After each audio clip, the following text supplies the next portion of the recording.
नमस्कार प्यारे बच्चों, कक्षा 11 और 12 के भूगोल विषय की इस क्लास में आप सबका हार्दिक स्वागत और अभिनंदन है। और देखिए, कल की क्लास में दो छोटी छोटी मिस्टेक थी, उसको मैं सबसे पहले क्लियर करवाना चाह रहा हूँ आपको। और ऐसे ही गलती से हो गई तो उसको देख लेते हैं एक बार। पहले इस क्लास को शुरू करने से पहले आज की बात अपन स्टार्ट करें, उससे पहले थोड़ी सी बात मैं कल वाली आपके साथ डिस्कस करना चाह रहा हूँ। ठीक है, मान लेते हैं ऐसा कुछ भारत है अपना। इसमें एक तो आप लोगों को कल 82.5 डिग्री ये रेखा बताई थी ना, 82.5 डिग्री पूर्वी देशांतर। ठीक है, उस पर ध्यान नहीं गया, इस वजह से वो थोड़ा सा आगे पीछे लिखा गया। ये कौन कौन से राज्यों से गुजरती है इसकी बात थी एक तो। उसमें एक याद रखना है आपको यूपी, एक याद रखना है एमपी, यहाँ तक सही था। इसके बाद देखो, यहां मान लो आपका यूपी है, उसके बाद इधर वाला जो कोना है एमपी का, वो एमपी का इधर वाला कोना इसको टच करेगा, इससे होकर जाएगा। इसके बाद आपको याद रखना है छत्तीसगढ़। कल शायद गलती से मैंने झारखंड लिख दिया, तो यहां रखना है छत्तीसगढ़, याद रह जाएगा छत्तीसगढ़। उसके बाद याद रखना है उड़ीसा, और अगला याद रखना है आंध्र प्रदेश। ये शायद कल की क्लास में मैंने झारखंड लिख दिया, आप ध्यान कर लेना इसको। याद कैसे करोगे देखो, यूपी में छत से उड़ी आंधी, याद हो गया। यूपी में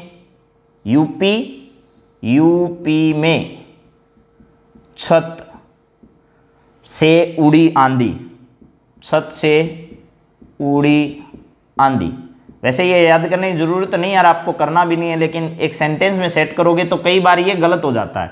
झारखंड और छत्तीसगढ़ में कंफ्यूजन नहीं हो, इस वजह से याद रख लेना बस। यूपी में का मतलब एमपी, छत से उड़ी, छत उड़ी उड़ीसा, आंधी का मतलब आंध्र प्रदेश। ये बात तो क्लियर होगी। इसके बाद एक छोटी सी मिस्टेक और थी, एक था अपना अक्षांशीय और एक देशांतरीय विस्तार। तो अक्षांशीय विस्तार आपको एकदम सही बताया था कल, अक्षांशीय विस्तार। ठीक, 8 से लेकर के 8 डिग्री 4 से लेकर के 37 डिग्री 6 तक, ये बताया था कल। एक यहां लिखा था मैंने देशांतरीय 68 डिग्री, और यहां जो लिखा वो कल शायद 9 लिखा गया, ये 7 है। 68 डिग्री 7 मिनट से लेकर के, और यहां है 97 डिग्री 25 मिनट। अब तो याद हो जाएगा। और इन दोनों के बीच में डिफरेंस कल आप लोगों को बताया था 29 डिग्री और 2 मिनट का। इन दोनों के बीच का डिफरेंस आप लोगों के पास रहेगा 29 डिग्री और 18 मिनट का। अब एकदम सही है, समझ गए प्यारे बच्चों? तो याद कर लेना, इसको कोई दिक्कत नहीं है। ये छोटी सी मिस्टेक कल लिखने में हो गई थी, बाकी कोई दिक्कत नहीं है। यहाँ मैंने 7 की जगह कल 9 लिख दिया शायद, तो लिखने में दिक्कत हो गई होगी, कोई दिक्कत नहीं है। बाकी तो 29 2 मिनट 18 मिनट, यहाँ तक की बात अपनी कल हो गई। आज देखिए प्यारे बच्चों, इस बात को मैं थोड़ा सा और आगे बढ़ाता हूँ। कल अपन लास्ट में बात कर रहे थे तटीय रेखा के बारे में, और वीडियो बड़ा हो गया था तो अपने आप पॉज हो गया, इस वजह से कल की क्लास को बीच में रोकना पड़ा। आज अपन इसको थोड़ा सा वापस देखते हैं। मान लो ये अपना गुजरात वाला हिस्सा है जिसकी अपन कल बात कर रहे थे, और उसके बाद यहाँ तक पश्चिम बंगाल तक की बात कर रहे थे। यहां से लेकर के आप लोगों का ये जो तट है, इसको मैंने कल आपको बताया था कि कितने भागों में बांटना है। सबसे पहले मैं बता रहा हूं, वो सुन लेना, फिर आपकी किताब में क्या लिखा वो भी बता देंगे। यहां एक जगह है जिसका नाम मैंने दिया था द्वीप, और यहां एक जगह है जिसका नाम मैंने लिखा था दमन। ठीक, और इससे इधर जो है वो आपकी महाराष्ट्र की और गुजरात की सीमा है। यहां एक जगह है जिसका नाम है दादर नगर हवेली। तो आपको ये कोई ज्यादा दिक्कत वाली बात नहीं थी। इसके बाद यहां से दमन से लेकर के मैंने बात की थी आपसे गोवा तक, ये मान लो यहां गोवा है। ठीक, गोवा के बाद में आगे चलो तो मैंने एक जगह लिखी थी मंगलोर। ये मंगलोर कर्नाटक में है, और कर्नाटक में कुछ थोड़ा सा आगे चलते आप मानचित्र में जब देखोगे तो केरल की सीमा यहां से शुरू होती है, ऐसे यहां से लेकर के केरल की सीमाएं मान लो, और यहां कन्याकुमारी है। यहां क्या है? केप केमोरिन या कन्याकुमारी है। इस कन्याकुमारी से आगे इधर चले तो यहां आ गया आपका मान लो विशाखापट्टनम, पटनम। इसके बाद यहां आपको बताया था पश्चिम बंगाल है, पीबी, पश्चिम बंगाल ऊपर है, इधर उड़ीसा है। इस पर बातचीत चल रही थी अपनी। तो सबसे पहले इस तटों को किस नाम से जाना जाता है, ये परीक्षा में पूछा जाता है सवाल। तो इधर वाले तट तो कल मैंने बता दिए थे आप लोगों को। ऊपर वाला तट आपको बताया था उत्तरी सरकार तट, उत्तरी सरकार और तट बता दिया था। इसके बाद ये भी तट आप लोगों को बता दिया होगा, कोरोमंडल तट, कोरोमंडल तट, ये बात हो गई थी अपनी कल, ठीक है। इसके बाद सुनो, इधर वाले तट का नाम मंगलोर से लेकर के ये कन्याकुमारी तक का, इसे कहते हैं मालाबार तट, मालाबार। वाकायदा नाम पूछे जाते हैं इनके परीक्षाओं में, मालाबार तट। अब देखिए यहां 3 जगह बच गई। एक तो ये पूरा गुजरात वाला भाग जो है वो सरक्रिक से लेकर के यहां तक है, सौराष्ट्र वाला जो पूरा इलाका है वो, और कच्छ वाला जो क्षेत्र है, ये दमन तक का जो क्षेत्र है इसे कहते हैं काकरापार तट, काकरापार तट। बात समझ में आ गई। इस दमन से लेकर गोवा तक के तट को कहते हैं कोंकण तट, कोंकण तट, याद रखना है। ये जो तट है दमन से लेकर के गोवा के बीच वाला, उसको कहा जाता है कोंकण तट।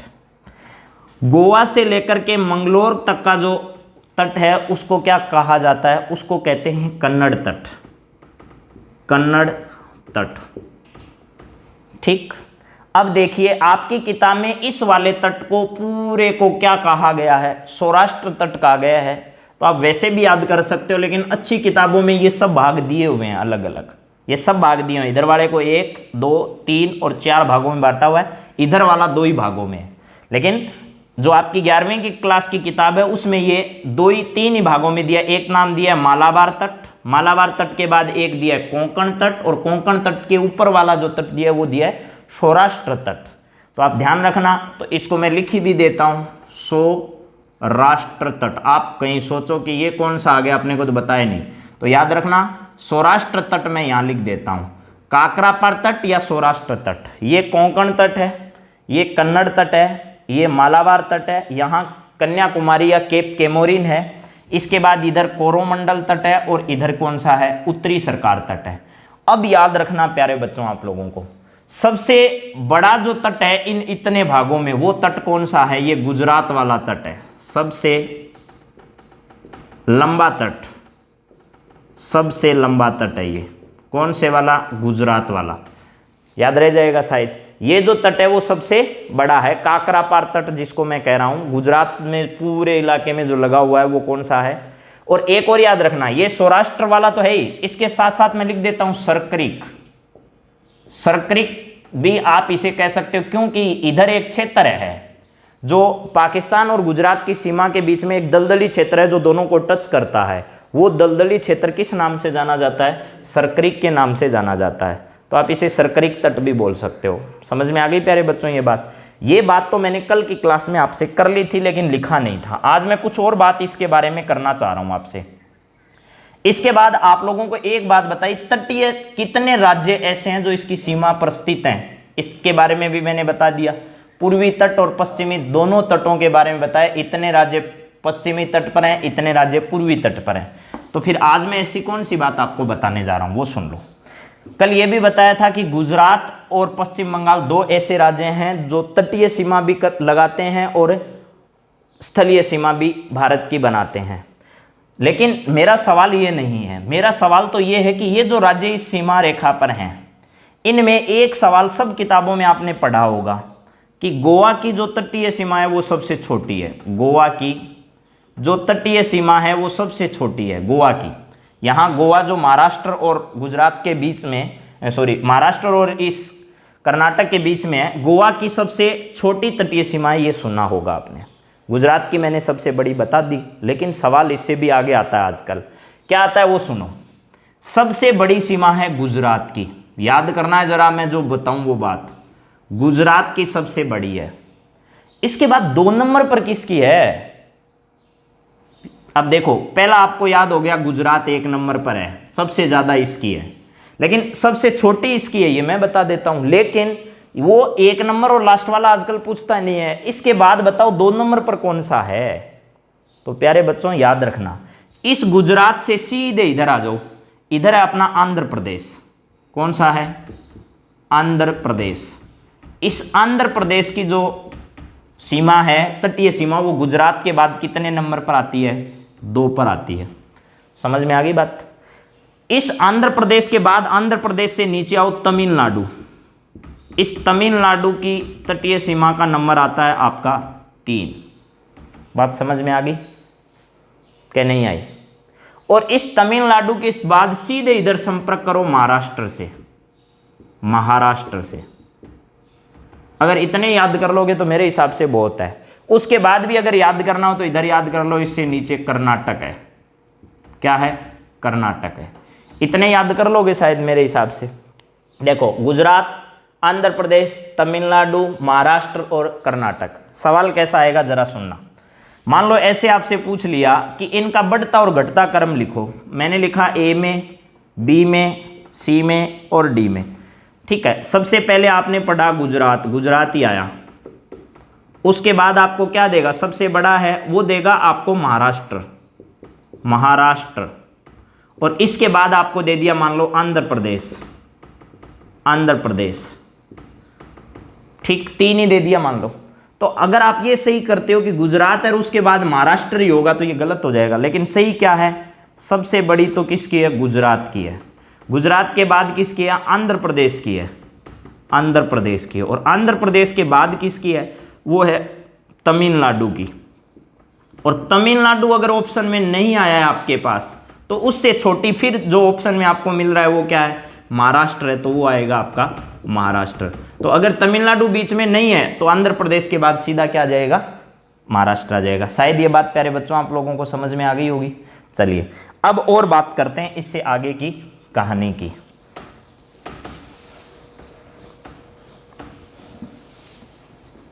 कितने ऐसे राज्य हैं जो अंतर्राष्ट्रीय सीमा बनाते हैं? कितने राज्य हैं जो अंतर्राष्ट्रीय सीमा बनाते हैं? अंतर्राष्ट्रीय सीमा बनाते हैं, ठीक। और कितने ऐसे राज्य हैं जो किसी भी प्रकार की सीमा नहीं बनाते हैं? तो इसकी संख्या तो 16 होगी, आपको बता दिया। और 9 राज्य ऐसे हैं जो तटीय सीमा पर स्थित है, ये भी बता दिया आपको। 16 है, पहले अगर आपने पुरानी किताबों में कहीं देखोगे तो वो 17 मिलेगा, लेकिन अब मैंने कितने लिख दिए? 16 लिख दिए। उसका कारण बताएंगे। 9 है वो तटीय पर है, ये भी आप लोगों को बता दिया। कितने पूर्वी तट पर हैं, कितने पश्चिमी तट पर हैं, दोनों बात हो गई। इसके बाद देखिए प्यारे बच्चों, आज मैं बात करना चाह रहा हूं ऐसे कौन कौन से राज्य हैं जो ना तो तटीय सीमा बनाते हैं, ना तो तटीय सीमा बनाते और न ही भारत की बाहरी किसी देश के साथ स्थलीय सीमा बनाते। यानी ये दोनों ही काम नहीं करते। इसका मतलब है वो भारत के आंतरिक राज्य, अंदर के राज्य हैं, यानी वो किसी अन्य देश के साथ या किसी भी प्रकार की तटीय सीमा वो नहीं बनाते हैं। वो कौन कौन से हैं देखिए।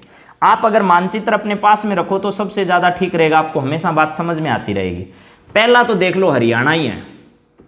हरियाणा की सीमा किसी भी अन्य देश से नहीं लगती, किसी भी अन्य तट पर यह स्थित नहीं है, ये बीच में है। समझ में आ गई बात। 1 नंबर मैंने बता दिया आपको। 2 नंबर पर आपको याद होना चाहिए एमपी, मध्य प्रदेश की सीमा भी किसी से नहीं लगती। और तीसरा आपको याद होना चाहिए झारखंड। झारखंड, इस झारखंड की सीमा भी बाहर नहीं है और ना तट पर है। इसके बाद है आपका 4 नंबर। झारखंड के बाद आपको 4 नंबर याद करने में बिल्कुल आसानी होगी, वो है तेलंगाना। तेलंगाना, तेलंगाना कब राज्य बना था आपसे कोई अगर पूछे तो याद रखना, ये बना था 2 जून 2014 को। 2 जून 2014 को। कई लोगों को जानकारी नहीं होती है तो ऐसे समझते हैं आंध्र प्रदेश के पास में कहीं इसकी तटीय सीमा लगती होगी, लेकिन ऐसा बिल्कुल नहीं है। तेलंगाना किसी भी प्रकार की तट की सीमा नहीं बनाता है। आंध्र प्रदेश इधर रह जाता है और तेलंगाना ऊपर रह जाता है। बात समझ में आ गई। तेलंगाना की अगर आपसे कोई राजधानी पूछे तो क्या बताओगे? हैदराबाद है, याद रखना, हैदराबाद। और 25वां जो हाई कोर्ट बना है, 25वां हाई कोर्ट HC, वो तेलंगाना में नहीं बना है, ये ध्यान रखना। तो याद रखना ये 25वां हाई कोर्ट जो बना है वो अमरावती में बना है, अमरावती। और अमरावती क्या है जनाब, ये भी सुन लो, अमरावती है आपके आंध्र प्रदेश की राजधानी। अब आंध्र प्रदेश की जब बना था उस समय दोनों की संयुक्त राजधानी कौन सी रखी गई थी, वो रखी गई थी दोनों की हैदराबाद। कौन सी? हैदराबाद। लेकिन अब क्या है, अब उसकी राजधानी अमरावती है आंध्र प्रदेश की। गठन कब हुआ? 2 जून 2014 को हुआ। 25वां हाईकोर्ट कहाँ बना है? लास्ट हाईकोर्ट, देश में 25 हाईकोर्ट हैं, तो वो 25वां कहाँ है? अमरावती में है। अमरावती आंध्र प्रदेश की क्या है? राजधानी। शायद प्यारे बच्चों आपको ये बात समझ में आ गई होगी। ये 4 ऐसे स्टेट हैं जिनकी किसी भी प्रकार की सीमा ना तो किसी दूसरे देश से लगती है, ना किसी तट पर स्थित है।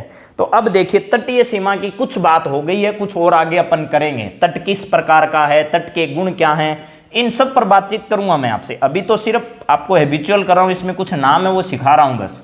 उसके बाद इनके सबके तटों के गुण क्या हैं, किस प्रकार का तट है, ये सब बताएंगे। अब देखिए, अपनी जो अंतर्राष्ट्रीय सीमा है, स्थलीय सीमा जो भारत की है, उससे कौन कौन से देश लगते हैं, उस पर थोड़ी सी मैं आपसे बातचीत कर लेता हूं।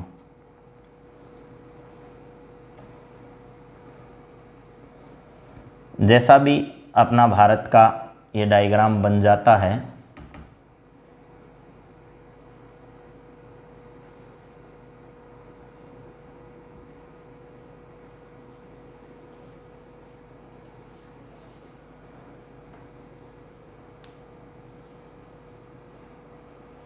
ठीक है। अब देखिए जरा ध्यान से,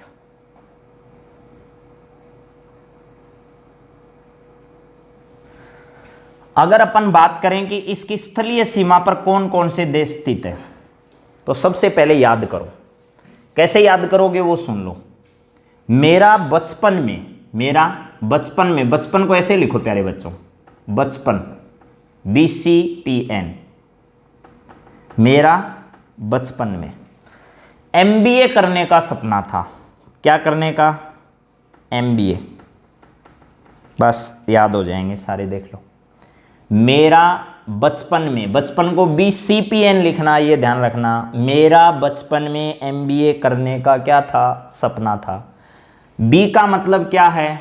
B का मतलब बांग्लादेश, यहाँ लिख देता हूँ, बांग्लादेश, ठीक है। अब याद करो, देखो, C का मतलब है आपका चीन, जो आजकल सबसे ज़्यादा चर्चा में है, ड्रैगन। P का मतलब आप जानते ही हो, ठीक है, जिसकी कभी करतूत सही नहीं होती है, वो है पाकिस्तान, जिसके इरादे हमेशा से ही खराब रहे हैं। N का मतलब है बेचारा नेपाल, सीधा साधा देश, नेपाल। M का मतलब है म्यांमार, ठीक, म्यांमार। B का मतलब है भूटान, ठीक, चीन और भारत के बीच में अपने अस्तित्व को बचाए हुए भूटान। A का मतलब है अफगानिस्तान, अफगानिस्तान। ये इतने देश जो हैं वो भारत के साथ क्या करते हैं? अंतर्राष्ट्रीय सीमा बनाते हैं। देखो, गुजरात से लेकर के यहाँ तक अपना पाकिस्तान है, नेक इरादों वाला पाकिस्तान, ठीक। इसके बाद यहाँ से थोड़ी सी सीमा अफगानिस्तान की, लेकिन वर्तमान में भारत की और अफगानिस्तान की वास्तविक रूप से कोई सीमा नहीं लगती, आपको मालूम होगा, और बात भी करेंगे अपन उस पर। उसके बाद इधर अपना है, ये इलाका पूरा चीन का है। तो इसमें पहले अपने पास यहाँ से लेकर के और थोड़ा सा भाग इधर, ये वाला, ठीक है, ये वाला अरुणाचल प्रदेश का कुछ क्षेत्र, ये किसके साथ सीमा बनाता है? वो चीन के साथ। पूरी एक एक देश की सीमा के साथ अपन डिस्कस करेंगे पूरा। उसके बाद इधर ये जो इलाका है अपना 7 सिस्टर वाले देश, उसमें अरुणाचल प्रदेश, मिजोरम, मणिपुर, ये जो स्टेट है, नागालैंड, यहाँ इसके पास में एक देश स्थित है अपना, उसके साथ कौन सा देश है? म्यांमार है। सबको समझ में आ रहा होगा। इसके बाद पाकिस्तान आपको बता दिया, चीन बता दिया। ये जो जगह मैंने खाली छोड़ रखी है इतनी, ये खाली जगह जो है वो आपका नेपाल है, नेपाल। और ये जो यहाँ ये सिक्किम है, और सिक्किम के पास में ये जो देश है यहाँ, इसका नाम ही भूटान है, इसका नाम क्या है? भूटान। प्यारे बच्चों, अगर आप ज्योग्राफी के स्टूडेंट हो तो आपको एनी टाइम इंडिया का, वर्ल्ड का और राजस्थान का ये तीनों मैप आपको एकदम नज़र आने चाहिए बिना देखे, एक एक जगह इनकी सब की। इसके बाद देखिए यहाँ एक देश स्थित है, यहाँ ये वाला, इसको थोड़ा और बना देता हूँ मैं। पश्चिम बंगाल के पास में एक देश है यहाँ, ये वाला आपका बांग्लादेश है, बांग्लादेश। क्या प्यारे बच्चों आपको ये बात समझ में आ रही है? कितने आ गए देखो जरा। 1 नंबर पर आ गया, 2 नंबर पर ये मान लो, यहाँ के नंबर के हिसाब से नहीं लिख रहा हूँ, 3 ये हो गया, 4 ये हो गया, 5 ये हो गया, 6 ये हो गया और 7 ये हो गया। क्या ये बात आपको समझ में आ गई कि 3, 3, 6 और 1, 7 बांग्लादेश, चीन, पाकिस्तान, नेपाल, म्यांमार, भूटान और अफगानिस्तान, इन इतने देशों के साथ अपनी सीमाएं लगती है। बात समझ में आ गई? और अपनी सबसे ज़्यादा सीमा जो लगती है वो लगती है बांग्लादेश के साथ। और इस बांग्लादेश का जन्म हम नहीं करवाया एक मतलब से। क्यों? क्योंकि भारत के द्वारा ही इस बांग्लादेश को क्या दिलाई गई है? आज़ादी दिलाई गई है। पहले ये वाला जो बांग्लादेश है और ये वाला जो पाकिस्तान है, ये दोनों एक थे, यानी इसी का नाम पाकिस्तान था। ये पाकिस्तान जो था वो था पूर्वी पाकिस्तान, इसका नाम पहले क्या था? पूर्वी पाकिस्तान था, इसका नाम पश्चिमी पाकिस्तान था। ठीक है। इंदिरा गांधी ने 1971 की लड़ाई आप लोगों को याद होगा, भारत और पाकिस्तान के बीच जो हुई थी, उस समय इस बांग्लादेश को क्या करवाया था? पाकिस्तान से अलग करवाया था। ठीक है, समझ में आ गया? आज थोड़ी सी अपन बातचीत करते हैं पाकिस्तान वाली सीमा की, उसके बाद अगली सीमाओं की अपन धीरे धीरे चर्चा करते रहेंगे। 1-2 बात आपको पाकिस्तान की जो सीमा हमसे लगती है उस सीमा के बारे में मैं बातचीत करना चाह रहा हूँ, उसकी थोड़ी सी हिस्ट्री में आपको ले जाना चाह रहा हूँ मैं। तो सुनिएगा ज़रा, अपने को इतनी ही चीज़ की ज़रूरत है। अब ये जो भारत और पाकिस्तान के बीच की जो सीमा है, उस सीमा पर लगभग ये मानकर चलो कि अपने को ये पढ़ना है कि भारत और पाकिस्तान की सीमा कितनी है, कौन कौन से भारत के राज्य इस पर हैं, कौन कौन से केंद्र शासित प्रदेश इसके ऊपर हैं, और भारत और पाकिस्तान के बीच में सीमा को लेकर कौन कौन से विवाद हैं। इस विषय पर सबसे ज़्यादा जानकारी अपनी होनी चाहिए। तो सुनो, सबसे पहले कितने राज्य भारत और पाकिस्तान की सीमा पर स्थित हैं? पाक जो सीमा है, भारत पाक सीमा, भारत पाक सीमा, इस सीमा पर भारत के कितने राज्य हैं? तो सुन लो जरा, पहला, दूसरा और तीसरा। मैं यहाँ नीचे से शुरुआत कर रहा हूँ। पहला है गुजरात। एक एक देश की सभी सीमाओं पर मैं एकदम विस्तार से आपसे चर्चा करूँगा, आप चिंता ना करें। गुजरात, गुजरात के बाद ऊपर बढ़े तो अपना आ गया राजस्थान। राजस्थान की सीमा तो आपको बहुत अच्छे से मालूम होनी चाहिए, जिले सहित। पाकिस्तान के साथ कौन कौन से जिले अपने लगते हैं वो राजस्थान की ज्योग्राफी में पूरे विस्तार से पढ़ते हैं। गुजरात, राजस्थान, और उसके बाद आता है पंजाब। कौन सा आता है? पंजाब आता है। भारत के ये 3 राज्य जो हैं वो किसके साथ लगे हुए हैं? किसके साथ? पाकिस्तान के साथ लगे हुए हैं। अब कुछ लोग ऐसे सोच रहे होंगे मैंने एक नाम और नहीं लिखा यहाँ चौथा, लेकिन यहाँ नहीं लिखूंगा। वो है केंद्र शासित प्रदेश यानी यूटी। कौन सा? कौन सा? आपको याद होगा जम्मू कश्मीर, J&K। अब देखिए ध्यान से सुनो, 5 अगस्त 2019, इससे पहले कह दो या 31 दिसंबर, और कौन सा? 2019, 31 अक्टूबर 2019। ये 2 डेट आपको याद रखनी चाहिए। क्यों रखनी चाहिए उसका कारण बताता हूं। 5 अगस्त 2019 को भारत के गृह मंत्रालय ने यह कह दिया कि भाई साहब आज के बाद जम्मू कश्मीर जो है वो और लद्दाख जो हैं, जम्मू कश्मीर और लद्दाख पहले एक ही जगह होते थे और जम्मू कश्मीर एक राज्य था, लेकिन ये कहा कि 31 अक्टूबर 2019 के बाद यहाँ 2 केंद्र शासित प्रदेश बनेंगे। कौन कौन से? एक का नाम लद्दाख होगा और एक का नाम क्या होगा, जम्मू कश्मीर होगा। बात समझ में आ गई सबको? जम्मू जिसका नाम होगा, दोनों यूटी होंगे, यानी दो केंद्र शासित प्रदेश अपने कब बने, अस्तित्व में तो आए ये 31 अक्टूबर 2019 को। घोषणा कब हो गई थी? 5 अगस्त 2019 को ही कह दिया था अमित शाह जी ने। समझ में आ गया? ये तो सबको पता होगा, लेकिन डेट का ध्यान रखना थोड़ा सा। अब सुनो जरा, सबसे पहले देखिए, आपको इतना याद हो जाना चाहिए कि गुजरात, राजस्थान, पंजाब, जम्मू कश्मीर केंद्र शासित प्रदेश इसके साथ सीमा बनाता है। किसके साथ? पाकिस्तान के साथ। 5 अगस्त 2019, 31 अक्टूबर 2019। अब देखिए, इस पाकिस्तान के साथ ये राज्य तो हो गए, लेकिन अब सीमा विवाद सुनो कौन कौन सा है।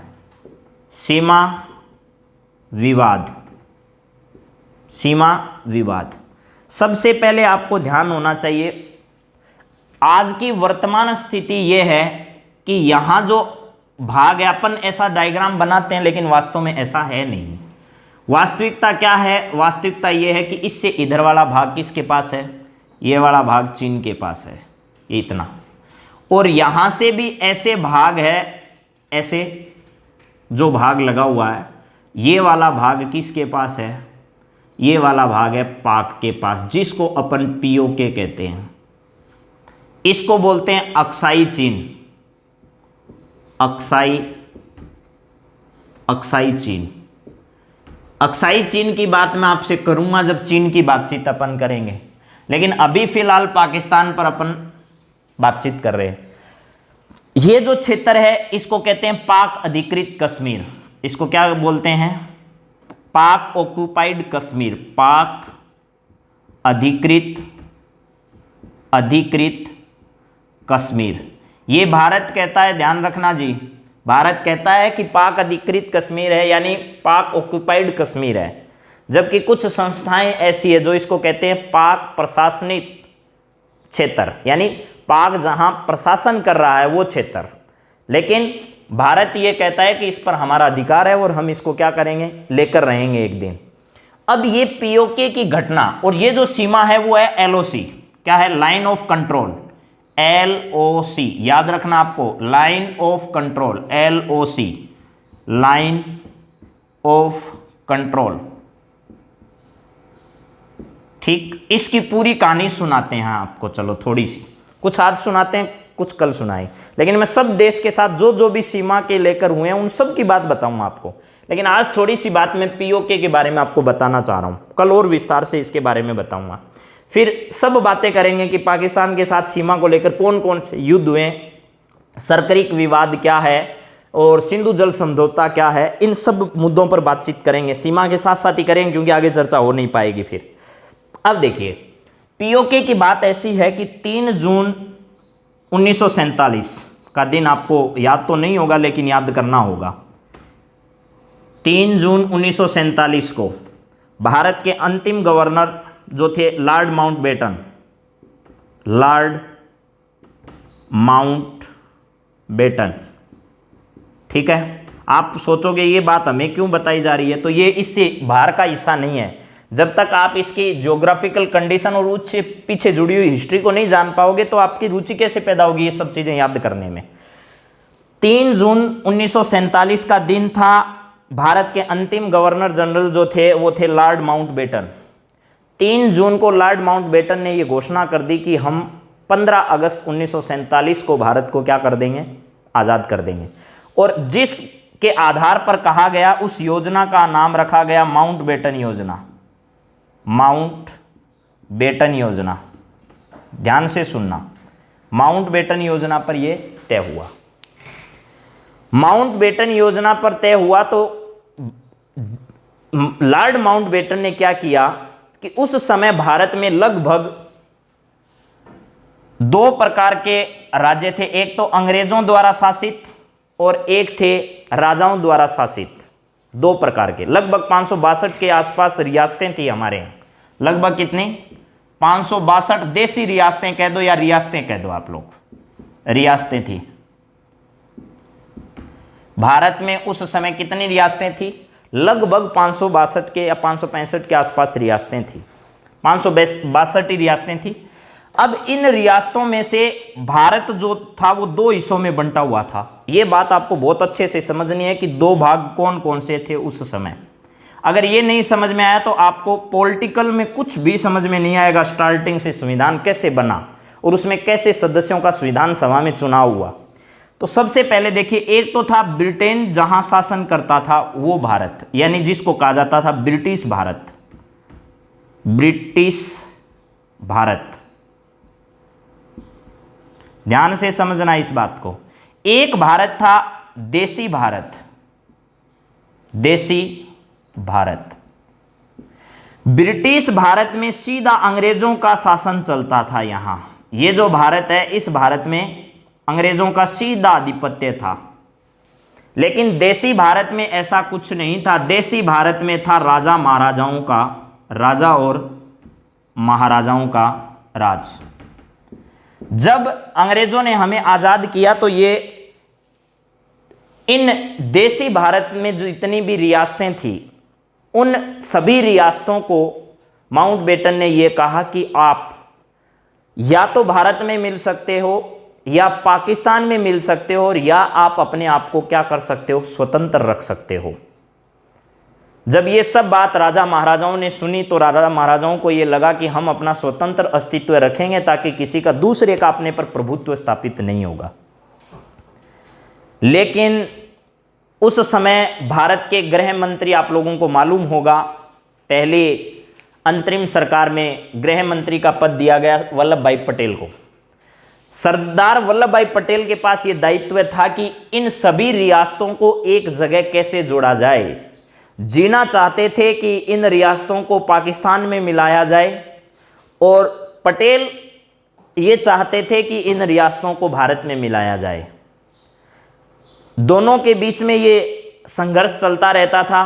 15 अगस्त 1947 को जब भारत आज़ाद हुआ, उस समय तक सरदार पटेल की सूझबूझ से लगभग सभी रियासतों को भारत में मिला लिया गया, यानी विलय पत्र पर हस्ताक्षर करवा लिए थे सरदार पटेल ने। लेकिन 3 रियासतें ऐसी थी जिन्होंने अभी तक भी क्या नहीं किए थे, उस पर विलय पर हस्ताक्षर नहीं किए थे, जिसमें से एक थी आपकी जम्मू कश्मीर की रियासत। जम्मू कश्मीर की जो रियासत थी, इस रियासत के जो राजा थे उनका नाम था हरि सिंह। ठीक है, क्या नाम था? हरि सिंह। महाराजा हरि सिंह थे इस रियासत के राजा। और एक रियासत पड़ती है गुजरात में। गुजरात में एक रियासत थी, उसका नाम था जूनागढ़। जूनागढ़। और एक रियासत यहां थी हैदराबाद। आंध्र प्रदेश की आज ही आप लोगों को चर्चा की है मैंने। ठीक है, यहां था हैदराबाद। इन 3 रियासतों ने अपने आप को स्वतंत्र रखने की सुगबुगाहट की। क्यों? क्योंकि ये कहीं ना कहीं जिन्ना से प्रभावित थे। जिन्ना इनको कहां मिलाना चाहते थे? पाकिस्तान में मिलाना चाहते थे। लेकिन महाराजा हरि सिंह जूनागढ़ के और हैदराबाद के जो नवाब थे, ये सब चाहते थे कि किसी न किसी प्रकार अपन या तो स्वतंत्र अस्तित्व रखें या पाकिस्तान में मिल जाएं। लेकिन हरि सिंह जी का तो साफ साफ कहना था कि हमें किधर नहीं मिलना, हम क्या रहना चाहते हैं? स्वतंत्र रहना चाहते हैं। सरदार पटेल के प्रयासों से जूनागढ़ रियासत को जनमत संग्रह के द्वारा, किसके द्वारा? जनमत संग्रह के द्वारा। अब उसको जनमत संग्रह कह दो या सरदार पटेल की सूझबूझ कह दो। सरदार पटेल गुजरात के रहने वाले थे। उसके बाद है हैदराबाद आपका। इस हैदराबाद के इधर न जाने का कारण कुछ भौगोलिक दशाएं भी थी। क्या थी? भौगोलिक दशाएं। हैदराबाद का नवाब चाहकर भी कहां नहीं मिला सका अपने आप को? पाकिस्तान में नहीं मिला सका। क्योंकि यहां से यहां तक कैसे पहुंचे? अब देखिए, इस हैदराबाद को मिलाया गया ऑपरेशन पोलो के द्वारा। ऑपरेशन पोलो। अब आप जानते हो ऑपरेशन पोलो क्या है? यानी इसको पुलिस कार्रवाई के द्वारा कहाँ मिलाया गया? भारत में। मैंने ये नीचे वाली दोनों तीनों बातें तो आपको एक्स्ट्रा में बताई, अपने को बात तो आज करनी है किसकी? महाराजा हरि सिंह की। महाराजा हरि सिंह ने विलय पत्र पर हस्ताक्षर नहीं किए और ये घोषणा कर दी कि मैं तो स्वतंत्र रहना चाहता हूं, और भारत ने भी उस पर कोई आक्रोश व्यक्त नहीं किया। यहां तक कि सरदार पटेल ने, माउंटबेटन ने यह अच्छी प्रकार समझाया था कि आप यहां स्वतंत्र अस्तित्व नहीं रख पाओगे, आप हो सके तो पाकिस्तान में, हो सके तो भारत में अपने आप को विलय कर दो। ये बात माउंटबेटन ने समझाई थी हरि सिंह को, लेकिन हरि सिंह ने जिद कर ली कि नहीं, हमें तो क्या रहना है? स्वतंत्र रहना है। जिन्ना इधर क्या कर रहे थे कि आज़ादी के तुरंत बाद इस बात को लेकर वहां एक काली राजनीति शुरू कर दी मानो उन्होंने। वो नेहरू के अच्छे दोस्त थे और नेहरू को विश्वास था कि ये ऐसा नहीं करेंगे, लेकिन जिन्ना उस विश्वास पर खरे नहीं उतरे। जिन्ना ने क्या किया? अपने कुछ कबायलियों को, और उनमें भी सेना के लोगों को, कबायली, उन कबायलियों के द्वारा और सेना की ट्रेनिंग देकर और कुछ सेना के लोगों को यहां से कश्मीर में प्रवेश करवा दिया। जम्मू कश्मीर में उनका प्रवेश हो गया। महाराजा हरि सिंह पहले तो इस बात को जब सुना तो हरि सिंह को लगा कि ऐसे ही लोग आए होंगे, लेकिन जब गिलगिट वाला क्षेत्र, ये कुछ क्षेत्र उन लोगों ने अपने अधीन में ले लिया और यहां नरसंहार कह दो, बुरा व्यवहार कह दो, यहाँ शोषण जैसी घटनाएं, गांवों को लूटना, मारना, खसोट करना, हत्या करना, बलात्कार करना, ये सब घटनाएं उन कबायलियों ने इस क्षेत्र में शुरू कर दी। इस क्षेत्र में जब ये घटना उन्होंने शुरू की, इस बात का पता चला महाराजा हरि सिंह को।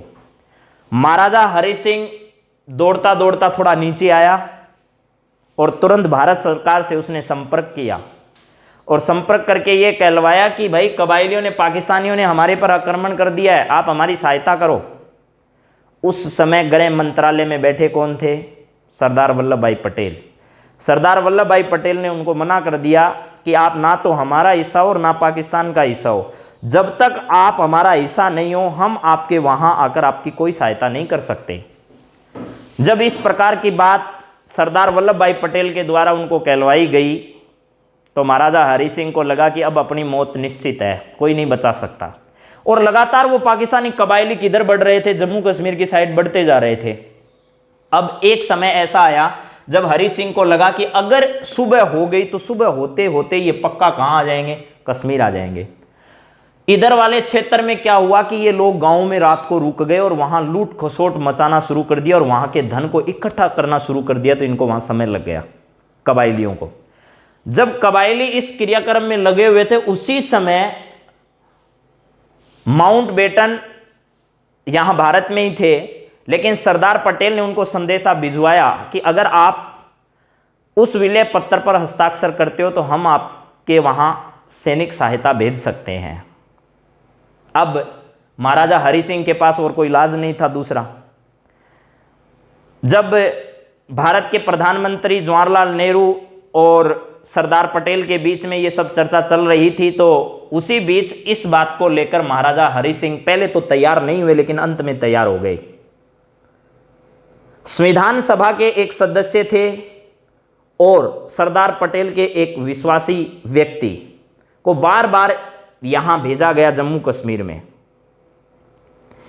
उनके द्वारा यह कहलवाया गया कि आप विलय पत्र पर हस्ताक्षर कर दो, हम तुरंत वहां भारत की वायुसेना को भेज देंगे। महाराजा हरि सिंह ने डरते हुए और कुछ किया नहीं किया, उस विलय पत्र पर क्या कर दिए? साइन कर दिए। उस विलय पत्र पर साइन होते ही यहां पता चल गया दिल्ली में बैठे गृह मंत्री सरदार वल्लभ भाई पटेल को कि महाराजा हरि सिंह ने भारत में विलय शामिल होने के लिए विलय पत्र पर हस्ताक्षर कर दिए हैं। तुरंत गृह मंत्री सरदार पटेल और जवाहरलाल नेहरू ने निश्चय करके, जवाहरलाल नेहरू तो इस बात को मना कर रहे थे, लेकिन उसके बावजूद भी सरदार पटेल ने यहाँ पर भारतीय वायुसेना को उतार दिया। भारतीय वायुसेना सुबह होते होते पाकिस्तान के पूरे कबायली इलाकों को, जितने भी लोग थे उन सबको तबाह कर दिया और भारतीय सेना ने उनको खदेड़ दिया यहाँ से। जब भारतीय सेना यहां से आगे बढ़ रही थी और कबायलियों को खदेड़ रही थी, उसी समय पंडित जवाहरलाल नेहरू ने सरदार पटेल को कहा कि अब रोक लीजिए। क्यों? क्योंकि अब अगर ये नहीं रोका गया तो अगर आप ऐसा नहीं करोगे तो बहुत विकट परिस्थितियां हमारे सामने खड़ी होगी। लेकिन सरदार पटेल ने उनकी बातों को बिल्कुल भी नहीं सुना और नज़रअंदाज कर दिया और इसको रोकने पर कोई विचार नहीं किया। कुछ समय तो कौन देखते रहे? सरदार पटेल और जवाहरलाल नेहरू दोनों देखते रहे। लेकिन उसके बाद ये तय हुआ कि पंडित जवाहरलाल नेहरू यूएनओ में इस मुद्दे को उठाएंगे और आगे ले जाकर जवाहरलाल नेहरू सरदार पटेल के रोकने के बावजूद भी इस मुद्दे को कहाँ लेकर गए? यूएनओ में लेकर गए। यूएनओ में ले जाने के बाद इस पर युद्ध विराम की घोषणा हो गई और युद्ध विराम की घोषणा होने के बाद ये जो इतना क्षेत्र था वो किसके अधीन चला गया? पाकिस्तान के अधीन चला गया। तो प्यारे बच्चों, इस पर मैं रोचक बातें जो हैं वो आपको अगले एपिसोड में ज़रूर बताऊंगा, क्योंकि आज वीडियो बड़ा बन जाएगा, इस वजह से मैंने यहाँ रोक दिया है। इस पर अपन अगले वीडियो में पूरी विस्तार से और ज़्यादा चर्चा करके मैं और ज़्यादा जानकारियाँ इसके बारे में आप सबको बताऊँगा। तो आज की वीडियो को यहीं रोकते हैं। जय हिंद, जय भारत।